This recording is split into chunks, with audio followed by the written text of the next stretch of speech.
who died, and so she was never able to complete a marriage with him. But she later married another guy uh, from the same unit in the Navy, and his name was Weaver. And so she had 6 or 7 children besides me, and I was the first in 1944.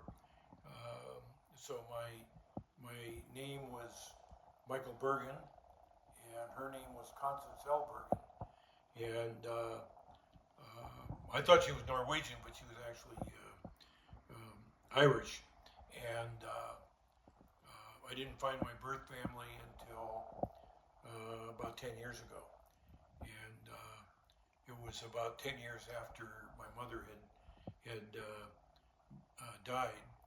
But she was quite young when I was born. She was 19, and so I was adopted into a family that had a fair amount of new money, and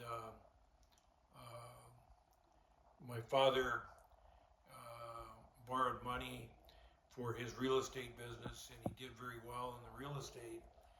But the people he was borrowing from, the Italian group, were associated with the people we now know as the mafia, and he got on the wrong side of those guys. So at the age of 5, my father died of a traffic accident, which turned out to be actually murder.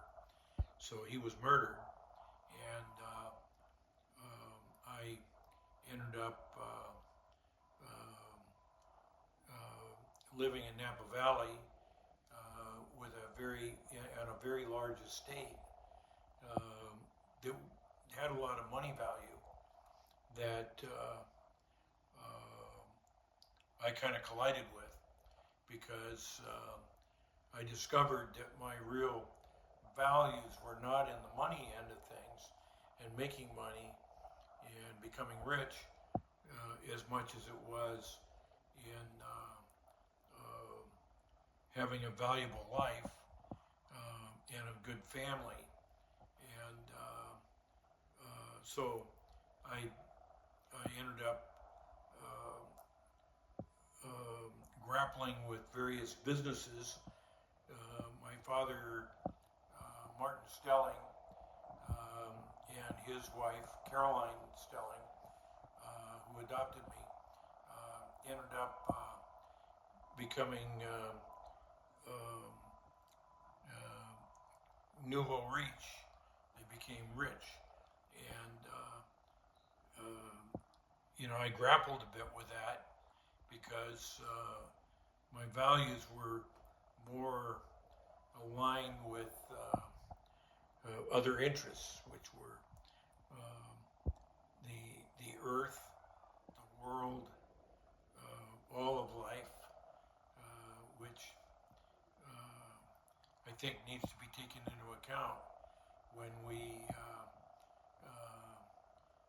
look around at what our community is. So our community is not just the human, but is all of life.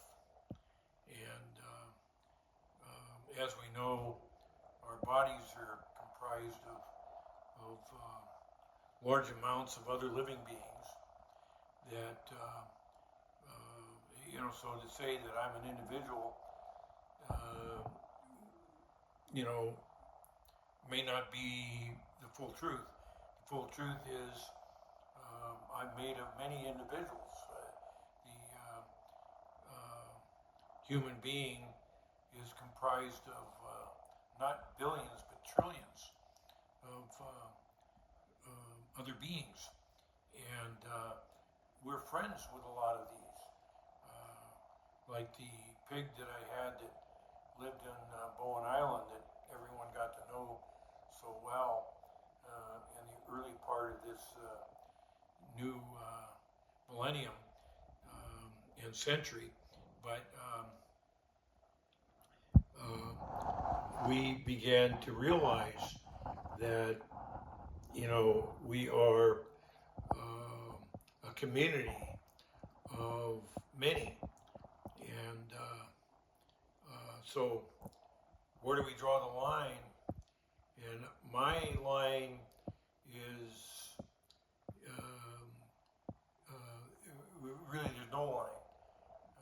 It's just we are all together